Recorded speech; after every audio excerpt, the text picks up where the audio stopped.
Can she erase the memory of that meltdown back in 2017? Trailing in the polls, Marine Le Pen's got ground to make up when she squares off with Emmanuel Macron in less than 2 hours' time in the one and only French presidential election candidates debate. It's an exercise that matters in a nation that takes its politics seriously. We'll review what went wrong for the far-right standard-bearer on the night back in 2017, whether she's softened her stances, as she claims, and whether the sitting French president can overcome incumbent fatigue or avoid coming across as a know-it-all.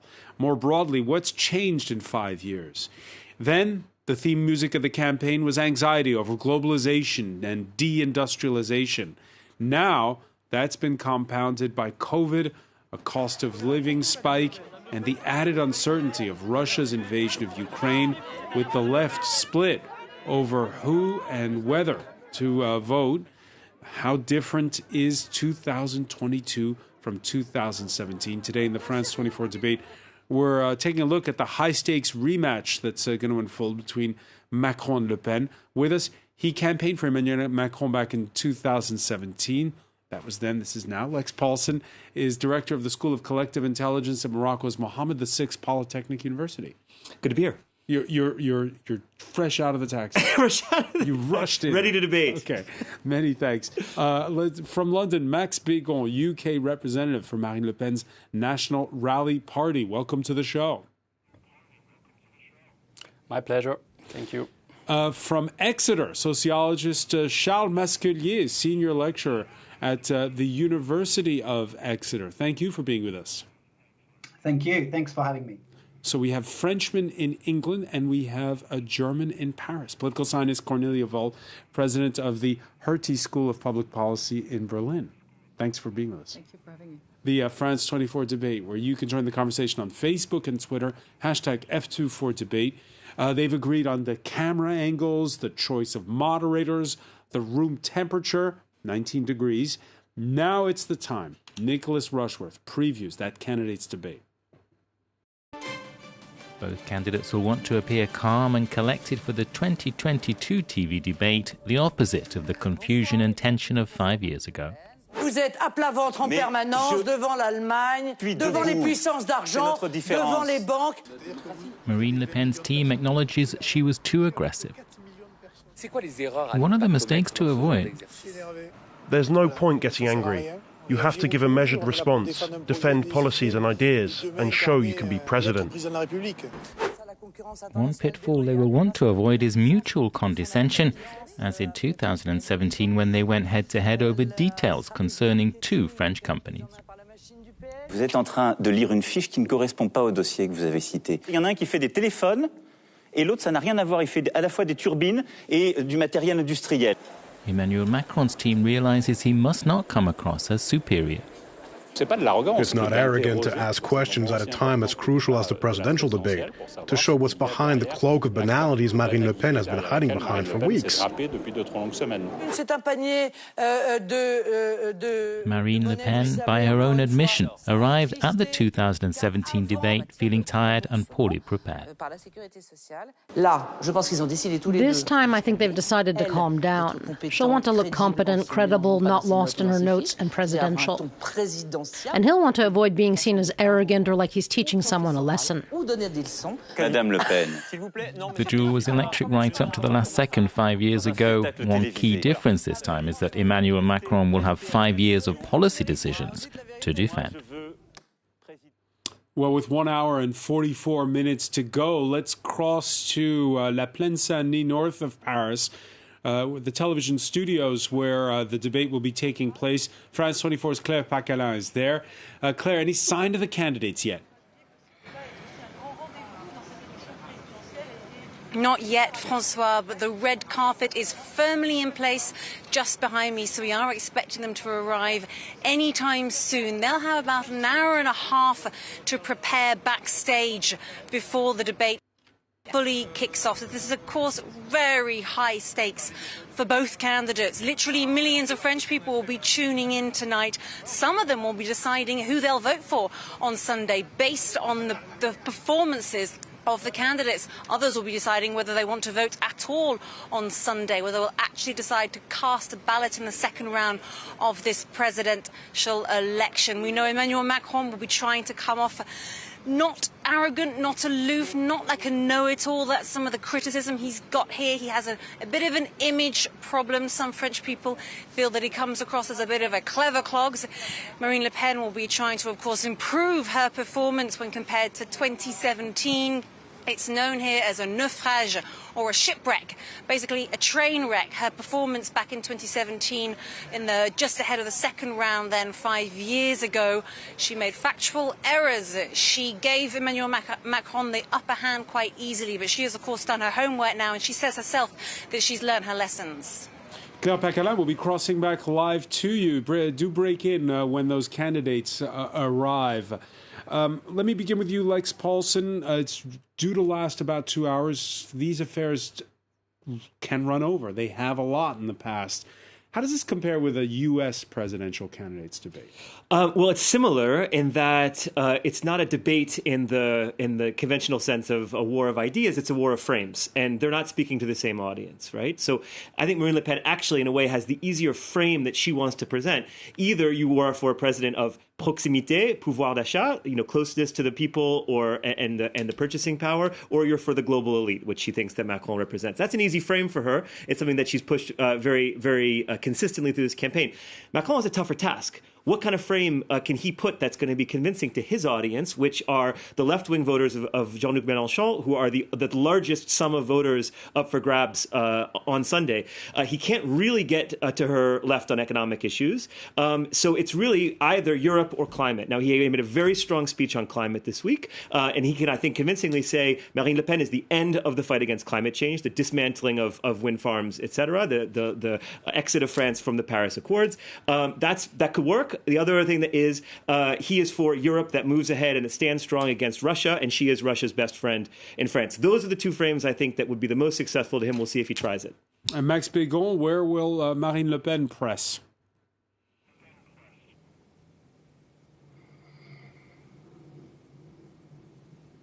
Max Bégon, can you hear us? Sorry, I didn't hear. What was your question? I'm sorry. Where will Marine Le Pen be putting the accent? Well, I think it's a great opportunity for Marine Le Pen to take a look at the 5 years of presidency of Emmanuel Macron. He was elected on a platform of economic improvement, which he failed to deliver with an average growth which was well below the OECD average and actually well below the growth under US President Trump.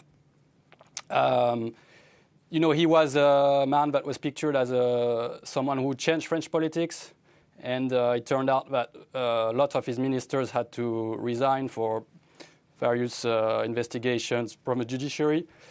So he has escaped debate for most of the campaign, and finally we have a chance to get a debate with him. So we're really looking forward to that, and the French people, I think, as well. It went horribly bad. Marine Le Pen said so herself back in 2017. What will she do differently? Well, I think she has learned a lot, and it's clear that even though she had a passion for France and she was really feeling in her heart what she was saying, in that kind of debate, it is better to stay calm and to just look coldly at what Emmanuel Macron has achieved over 5 years. It should be well enough to convince the French and also, to explain her project, which has been developed over now a decade and has come to fruition and is very mature. Here we are between the two rounds, and we're seeing how it's now a focus much more on the issues. There were a lot of people complaining that because of COVID, because of the war in Ukraine, we didn't have much of a campaign leading up to the first round. Now the focus is squarely there. And what we're seeing is Marine Le Pen losing ground. Emmanuel Macron's lead climbing to 13 points, according to our daily Ipsos tracking poll. And the lead has widened since the Sunday night, April the 10th, and the results came in from that first round. Charles Masquelier, your thoughts, what can a debate change? Oh, well, it really depends on the context for sure. It also depends on really what goes on during the debate. But clearly, it can change the mind of voters that tend to be somewhat undecided. That's usually what a debate does, and does quite well. Now, what it might do is reinforce people's positions, people's kind of voting decisions already. But it can potentially also, who knows, sometimes change the mind. If someone performs particularly badly, for example, that could happen. And I wonder whether that might have happened with Le Pen to a certain extent, with some who might have voted Le Pen in the previous election. But overall, I have a feeling that many will kind of be further entrenched in their position as a result of that. So it won't change an enormous amount, but it will certainly influence some undecided voters. All right, one of the novelties is, or I wouldn't call it a novelty, but it's the first time in a long while where we're seeing a rematch. There was 1974. Remember 1974, the clarion call of French politics junkies. France's first ever televised debate. It featured the center-right's Valéry Giscard d'Estaing against François Mitterrand. Giscard stung the candidate of the socialists and the communists when he told Mitterrand that just because you're on the left, quote, you don't have the monopoly of caring. 7 years later, Mitterrand had definitely softened his image and used a velvet glove to hammer away at the incumbent's record. And of course, Cornelia Vol, that'll be a big weakness for Emmanuel Macron, is that he'll have a record. And you running on a record is harder than when you're a first-time candidate. Absolutely. That's one of the advantages that Marine Le Pen now has. She is the person that most people feel has more radical changes to introduce. We now know Emmanuel Macron as a president, and he doesn't have the benefit of a doubt that he can truly change things. So he is judged on his performance in the last 5 years. She can still tell all sorts of stories, and people are willing to go with it because they cannot judge on that performance. But that's also the strength of Emmanuel Macron. He has the 5 years of performance to put into the debate, and he can go into issues much more deeply than she is probably going to be able to do after preparing for 3 days, as she has said she was going to do, by intensely studying all the subjects that he had to work on every single day. So it's his advantage and his disadvantage. How sophisticated do you find, not the candidates, but the viewers, when it comes to how superficial or how deep is it compared to Germany? I don't know about comparison, but it's quite true to say it's a battle of frames. You have to be able to show yourself as somebody who is a statesman, as somebody who has managed things well in the past, or what Marine Le Pen will say, who hasn't managed this. And these images are quite important.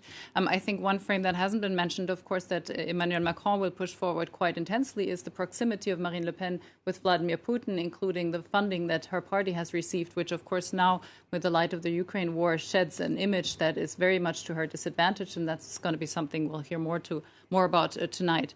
I think this is proper to all political debates in the moment where we have an election in France, in Germany, or elsewhere. What is true is that in proportional systems where you will have to build coalitions, you cannot shoot down the adversary because you might have to work with them afterwards in a government coalition. Here we have a setup where you can shoot down somebody because it's one against the other, and one will win and the other will disappear. So the battle is different. So, yeah, and perhaps more vociferous, and that means there'll be punchlines. We mentioned that one earlier from 1974. When it comes to one-liners, viewers on the hashtag F24debate, well, they voted for 1988. France had a power-sharing government at the time. Socialist Mitterrand was president, and his re-election rival was also his Gaullist prime minister, Jacques Chirac. Tonight, I'm not the prime minister, and you're not the president of the republic. We're just two candidates submitting themselves to the opinion of French people. And it's for that reason that I'm calling you Mr. Mitterrand. You are completely correct, Mr. Prime Minister. You're perfectly correct, Mr. Prime Minister. Charles Masculier, well, can there be a knockout punch like that one from Mitterrand later? Oh, well, yes, we can certainly expect one or more from either side, for sure. What I think is particularly striking this time round, though, is that there is a different context. As we know, someone or one of the two has been in power for 5 years. And the challenges that Macron is facing, as you rightly suggested earlier, are the fact that he has to defend what he's already done. But one thing that I found really striking in 2017 is that there was this kind of tendency to pitch the national versus the global. And it'd be interesting to see how things are pitched in this particular debate. I mean, it seems to me that, when he gave his speech after the first round, that there was a bit of that he might try to do. I mean, there were a lot of platitudes, there were a lot of kind of vague kind of statements being made, but there was a bit of that. But I wonder whether this will still be the same, because we now know that it's a lot more complex than just the national versus the global, or France versus the EU. It's also, and still is, between left and right. I mean, here in this instance is of course not between left and right, in my view anyway. It's certainly between right and right. But the first round showed that, the left and the right are still very much there in the political spectrum. Yeah, we spent months and months, Lex Paulson, thinking that the left had disappeared. Where's the left gone? What happened to the left? And now we looked at the ballots once they've been counted on the evening of the first round, and we saw that there was a block of left-wing votes that nearly leapfrogged Marine Le Pen's total. Yeah, less than 1% of the French population voting differently, 400,000 votes, and it would be Mélenchon in the second round. So I take a slightly different view than Cornelia about cohabitation. I think that actually cohabitation is very likely. I think that the voters on the left that I've talked to see En Marche, Macron's party, as a joke that's unable to win this round of legislative elections, which means that Mélenchon, when he's talking about I will be the prime minister in cohabitation, it's not so far-fetched.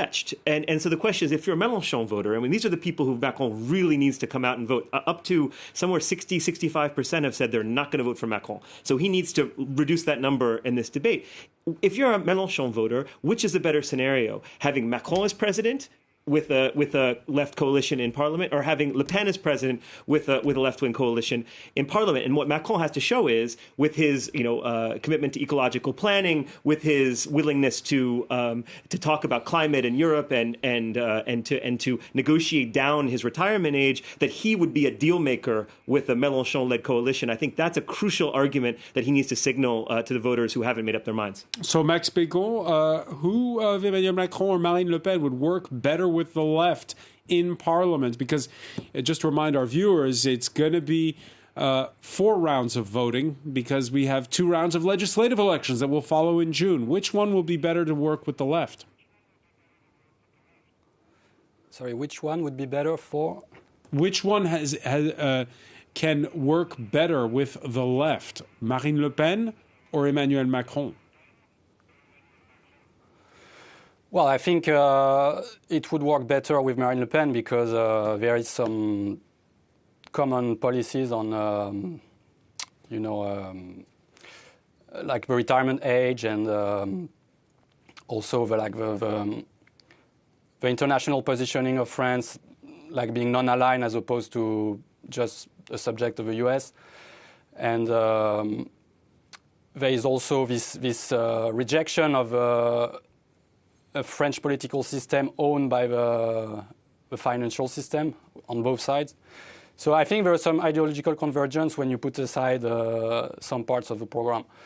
And the reality is Emmanuel Macron has shown in his 5 years of presidency that he didn't really work with parliament. He had some people with no political experience that he put forward as candidates so that they would vote as one man in parliament, and so that his power would be unchecked. And what we have seen in practice is that actually a few dozens of his MPs have left the party because they were so disappointed with the way he was doing it. So I don't think any party would want to work with Macron as a president. Well, he still has a solid majority. Let me bring in Charles Masculier on this, because what generally happens is a candidate wins the presidential election and then says, "You've just elected me, give me a mandate." Yes. Yeah, it's what has happened. Charles Masculier. Sorry, so what can you specify, can you elaborate on your question? Well, the please? question is, can Macron still win a majority in Parliament once it's all over, if he is re-elected? This is the thing. I mean, I don't know if you heard Mélenchon actually saying, is it yesterday or 2 days ago, you please vote for me as Prime Minister. Prime Minister, that's the literal translation. Sorry, I was thinking about the British one. But yeah, Prime Minister. And he actually means it. He means that there is still a chance, in a way, a third round, one could suggest, of the election there.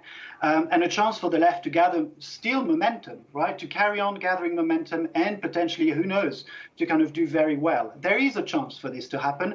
We're hoping this will happen. But of course, you know, it would make it very difficult, I think, for Mélenchon to work with Macron and for Macron to work with Mélenchon. It's going to be very difficult for them to see eye to eye. But I look forward to this if it does happen. I mean, I would really look forward to that confrontation. We had a discussion earlier in the week, Coralie Neuville, where one of the panelists was saying, in matter of fact, there's already a coalition of sorts. Macron has, even though he doesn't have a party that has a long standing, he's got a big tent, and what he has is a platform that looks like a German grand coalition. Is that a fair assessment? I think it's a fair assessment because the grand coalition was the center-left and the center-right together. And the strategy of La République En Marche and Emmanuel Macron in 2017 was exactly that, unite the centers from the left and the right, ni gauche ni droite, and to have a movement that was a centrist movement. So we have a bit of the same. And I agree that we have the same dynamics now because of the legislative election, which will be difficult for Macron. He will not get the majority that he is, I think, hoping for. So he will have to govern with somebody. I'm not entirely certain it will be Jean-Luc Mélenchon, even though he calls to have such a result that it becomes inevitable to have him prime minister, because if it's a legislative election, you could go back to the center-left parties. You have the Parti Socialiste, which is still there. You have Les Républicains, who are still there, and they can come back in the legislative election, and there could be a broader coalition that he will have to work with or she will have to work with. But it's certainly not going to be both the presidential election and the legislative election in favor of one of the two candidates, so it will be a difficult time for both of them. It'll be a difficult time for both of them, come what may. What we're also seeing is, again, this block of votes that's still undecided, and it's a question of where those undecided voters will go, and whether or not this left-wing bloc can coalesce and bring back working-class votes. We went to the Rust Belt North, once a bastion of the left. France 24's Claire Pacalin went to one town near the Belgian border that's now firmly Le Pen country. This is home ground for Marine Le Pen. Bonjour madame. I'm Joshua Auchard, town councillor. Here's a leaflet for Sunday's election. The candidate for the far-right National Rally Party scored 49% in the first round of the presidential election, here in the small town of Abscon in the north of France. She'll reduce electricity and gas bills and everything else. I pay 20 euros a day to fill my car. It's no longer affordable. We're drowning here, and our children will too. My son is 21 and he can't find a job. Do you think that makes sense? Don't forget to vote on Sunday. Don't worry, I will. These voters have been forgotten by Emmanuel Macron. They're not particularly interested in politics until we reach out to them. Every vote counts because whichever way it goes, the result will be very tight. The closure of factories has left a third of the population in the area unemployed. People here are convinced Marine Le Pen can keep her promise to reduce their costs of living, petrol, heating and food bills. Let's get rid of Macron. Did you vote last Sunday? Yes. For Marine Le Pen? Yes, of course. Things are really, really difficult. We are not living, we are just surviving. Gas and electricity are really expensive. It's complicated. And then there's the diesel. With Macron, we are living in misery. Once a left-wing stronghold, for several years now, Marine Le Pen has been a favourite here. But her campaigners are under pressure to encourage more locals to head to the polling stations on Sunday. In the first round of the presidential election, 37% of locals here didn't vote at all. So, Lex Paulson, break down the math, because Macron to win, he's going to need some left-wing votes. Absolutely. I mean, you saw from that report how effective Le Pen's message is to the huge part of France that feels that they haven't benefited from these last 5 years. I think those are voters that Macron essentially will have very, very difficult time winning back right now. I have to say, Marine Le Pen, terrible ideas. Her election would be the end of Europe, in my opinion. But she's run a near perfect campaign. I have to give that to our colleagues from the National Rally. As you say, Macron's only he basically swallowed up the Socialist and Republican parties. They have got between them less than 7% of the vote. Socialist Party doesn't really exist. A Republican Party of Pécresse is in 5 million euros of debt. Aren't any votes there? So who's left? So when Le Pen tonight in the debate talks about cost of living, talks about increasing the pay for civil servants, for instance, what should Macron be answering? The best he can do in that situation, I think, is neutralize her on economic issues and say, again, you're not prepared, you haven't run the numbers, this doesn't add up. But I'm promising a pay rise here. True, it's going to be tough. He needs to pivot to issues that, again, he's not going to get that woman's vote. It's not possible, in my opinion, as a political strategist. He's going to go after the vote of people who are voted for Mélenchon or Jadot or another left-wing candidate who really don't like Macron personally, but need a reason to go and vote for him and perhaps could be convinced. That's Emmanuel Macron's only audience tonight. Not Le Pen, not the right, not the extreme right. It is those Mélenchon and left-wing voters, and he needs to get them. He needs to reduce that number of 65% that are not going to vote for him down to at least 40% if he's going to win. I predict this election is going to be closer than 5 points. Closer than 5 points. Max Bégon, what should Marine Le Pen answer when you hear Emmanuel Macron later talk about the record low unemployment rate we now have in France, talk about the fact that during the COVID pandemic, France had this whatever it costs strategy, helping small businesses with big subsidies so that they wouldn't go under? Well, I guess it was a good strategy in terms of helping small businesses. It's a shame that Emmanuel Macron chose a very hard-line strategy that actually forced these businesses to stay closed for very long, and he decided to leave vaccine policy to the EU, which meant that the French people had their vaccines way after, for example, the English were able to source them outside of the EU.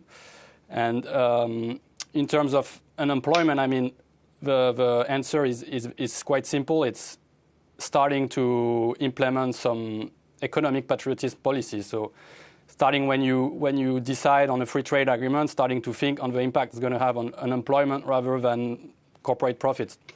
And I think it's going to be very hard for Emmanuel Macron because he's been pushing for this free trade agreement with the US, with Canada, that are both bad for French employment and bad for the environment. Because when you bring something from like the other side of the ocean, rather than producing it in France, there is an environmental cost. This is symbolic. I mean, and I think that's. French voters are not going to be casting their vote based on a free trade agreement. It's a signaling who you're for and who you're against. This is why the right wing always has an easier time in political debates, because their frame is us versus them. In this case, we're against America. We're for Vladimir Putin, and that's it. If you want to cast a vote on those issues, you're going to vote for Marine Le Pen. Macron has to break down that symbolism and say he's for independence of France's energy security, so that we're not paying billions of dollars to Putin's war machine. These are the issues: independence, not dependence on America, as the Le Pen frame goes, but rather independence in energy, independence in democracy, human rights, regulating the big tech companies, which Europe is doing more effectively than anywhere else in the world. These are stronger arguments for Macron. Charles Masculier, who handled the COVID pandemic better in your view, the French or the British? It's very difficult to compare, and the reason why it's difficult to compare is because there's no precedent. And to be quite honest, it's such a unique situation with different kind of circumstances, with a different kind of political system, with a different economic system. So really, really difficult to compare and to say, I'll be honest with you. But what I would say is that I just wanted to correct one little thing from the report that was shown earlier. But I'm from the north. I'm from Lille myself, well, from Marc-en-Barœul, which is near Lille. And I know somehow, in a way, how it is that people think and vote there, for sure. But what was particularly striking is what was missing in the report, which is the fact that Mélenchon did very well in Lille. Actually, there are still bastions, left-wing bastions left in the north, but it's true. Roussel is from the north. Yeah. Sorry? Roussel is from the north. Fabien Roussel, the communist candidate. Yeah, absolutely. And Quatennens is from the north as well, Adrien Quatennens. He's doing very well over there. In fact, he's doing very well in kind of taking over, in some ways, potentially the leadership. Who knows? We'll see whether that's going to happen. But so we need to remember there is still this kind of left-wing vote, and there's still the possibility for the left-wing vote to kind of resurface in some ways. But it's true that the left, generally speaking, I'm not speaking of Mélenchon here, but the Socialist Party, which brought neoliberalism through the back door, really, in France, has abandoned its own constituents, really, in many ways. And they can see through now the Socialist Party, who can't, despite a president claiming that his enemy is finance, can now see through that and actually know that the enemy is not finance a lot of the time now. So they try to kind of find a protest vote. They try to find something that will change the circumstances in some ways. And I'm not here condoning that kind of movement, but trying to explain it. So what we have is basically a bloc, that's changed away from the left towards the right and far right, I should say. And Claire Pacalin, who filed that report from northern France, is still in front of that red carpet, waiting for those two candidates to arrive. Claire, your thoughts on this? Because in the report, we did see Le Pen supporters, but that was in that one specific village. Yeah, well, what's clear and what's easy to forget is that there's Lille, which is a big city, and then there are these small towns and villages where I can tell you, you'd be hard-pressed to find a Mélenchon supporter. Where I was yesterday in Abscon, he came third. By Denain, he came second, but by a long way. It's the same if you look into the eastern region of France. Mélenchon came top in Strasbourg and Mulhouse, the big cities. You go out into the countryside, though, and people are voting for Marine Le Pen. So that's why in my report that you saw, which I filmed yesterday, we were focusing on Marine Le Pen voters, because that's the people who are living in these small backwaters. It's not the same population that you have in Lille. Let me give you an update on the situation where I am now. We've seen François Bayrou and Gabriel Attal walk in, of course, supporters of Emmanuel Macron. They recently walked up the red carpet behind. We've also saw David Rachlin, a supporter of Marine Le Pen, high up in her party. He came through a little earlier, but we're still waiting for the two candidates to arrive. We think they'll be here very shortly. Claire Pacalin reporting live there from those television studios. Cornelia Voll, it's interesting when we break down those who voted for Jean-Luc Mélenchon, the third-place candidate. The reason we're talking so much about the third-place candidate is because, well, the two that you're going to hear later in this debate, they're fishing for his votes. Cornelia, we've had 5 years where on the 24-hour news channels we've talked so much about identity politics, and a sizable chunk of those who voted for Mélenchon are immigrants who used to be more split between conservatives and left and seem to have voted en masse for Mélenchon. Is there the feeling that the multicultural model which you espouse in Germany is something that a lot of French people secretly like? Because he's the only candidate of the major ones who's in favor of that.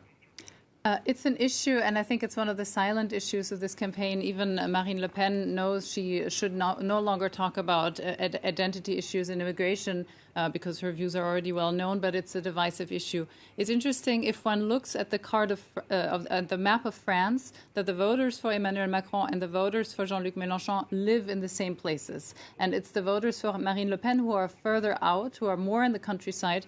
I've seen a graph where if you go by kilometers to a... These are live images, by the way, of Marine Le Pen arriving for the debate. Go ahead, Cornelia. Yeah, and her voters are the ones who are furthest removed. So it is a stake to sway Jean-Luc Mélenchon voters, and they are in the same areas and the same city centers that the Macron voters are in.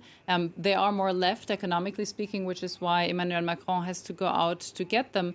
And let's listen in and see if we can hear the far-right candidate. Tranquille, sereine comme depuis le début de cette campagne. feeling serene, calm. My aim is to express the project, the real project.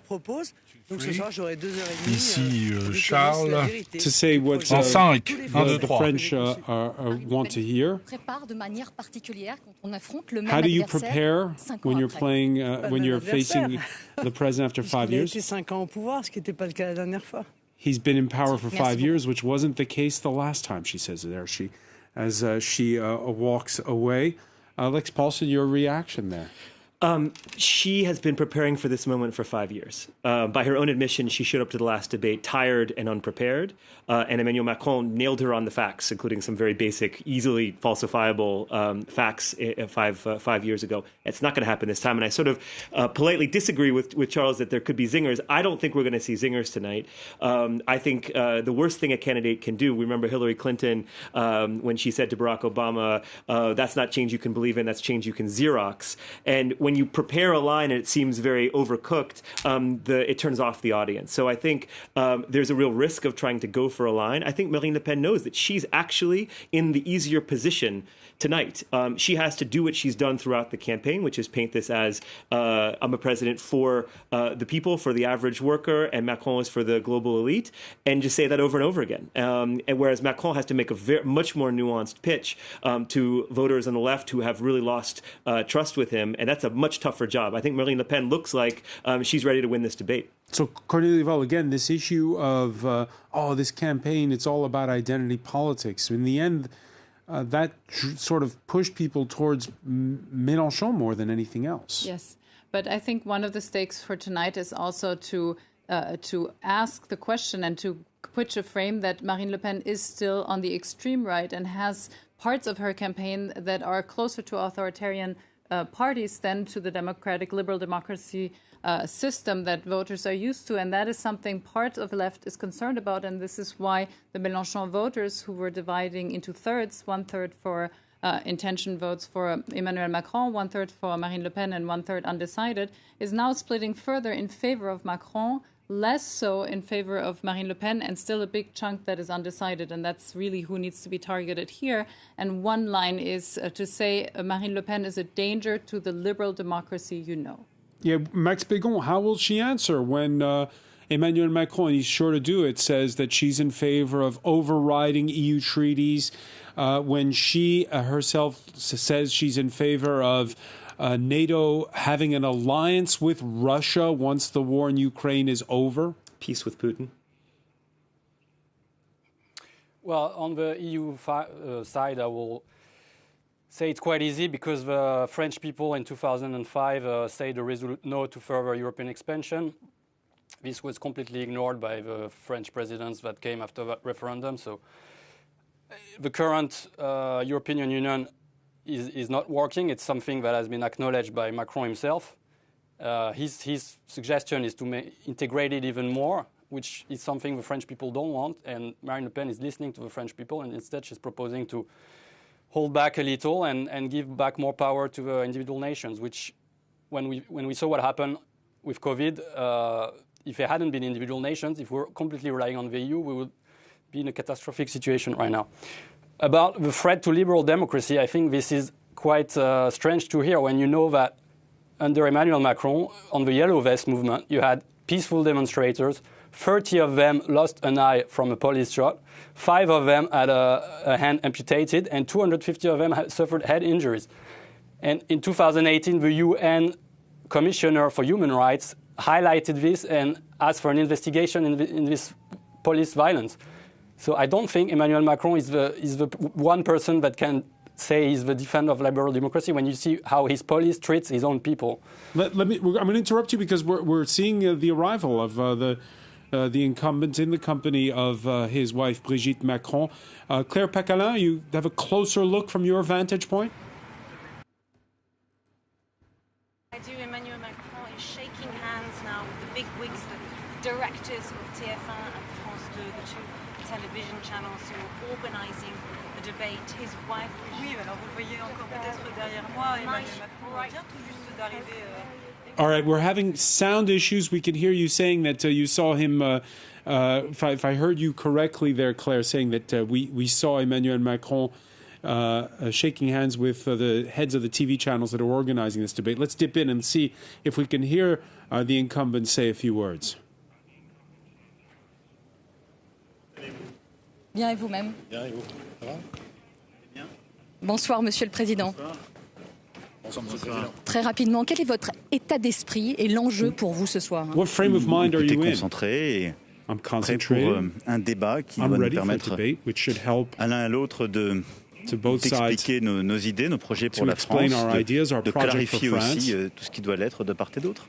Monsieur le Président, est-ce qu'on se prépare d'une façon spécifique quand on affronte la même adversaire 5 ans plus tard? How do you prepare when it's the same adversaries 5 years ago? Je crois qu'on est conscient de l'importance de ce moment. You're conscious of the importance of the moment. J'ai aussi à répondre de tout ce que nous avons fait durant les 5 années qui viennent. I also have to answer for everything that's happened in the past 5 years. Il faut essayer de le faire de la manière la plus No, there's précise et nothing honnête qui specific. soit.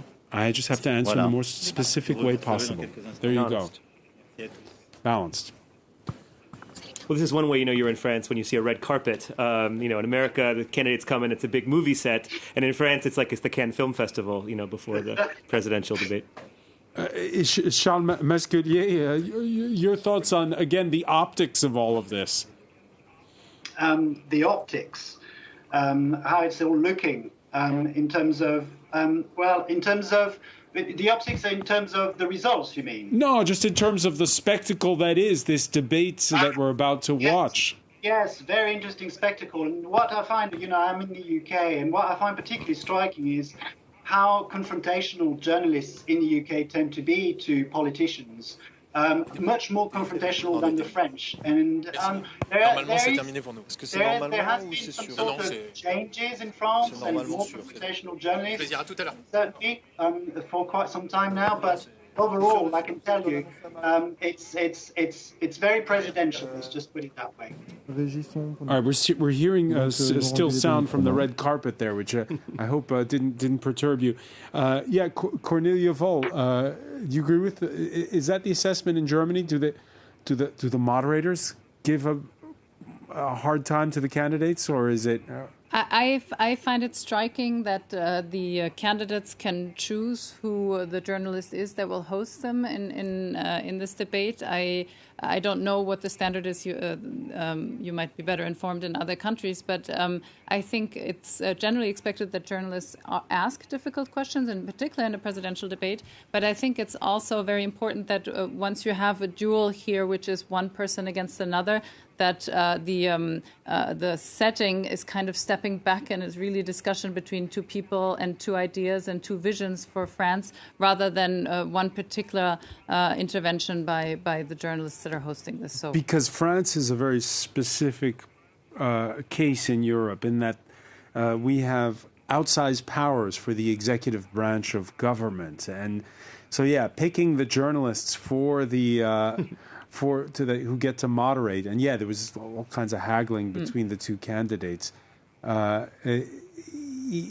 is the difference between the likes of Germany and the UK. I think when you have a presidential system where you really get this one position and it's a direct election, which other countries don't have. Germany, the head of the state will be the one who has the majority in parliament. So those are different political systems. But when you have a presidential system where the president is elected in this way, then you get a tendency to the television spectacle that we now see. My impression is it does come from the U.S. image where you had these very televised duels, which are increasingly making headway and which we now see even in countries where this was totally foreign, not so much in Germany, but in other countries. So there is a presidentialization of these political debates, and there's also personalization. It's not so much about parties.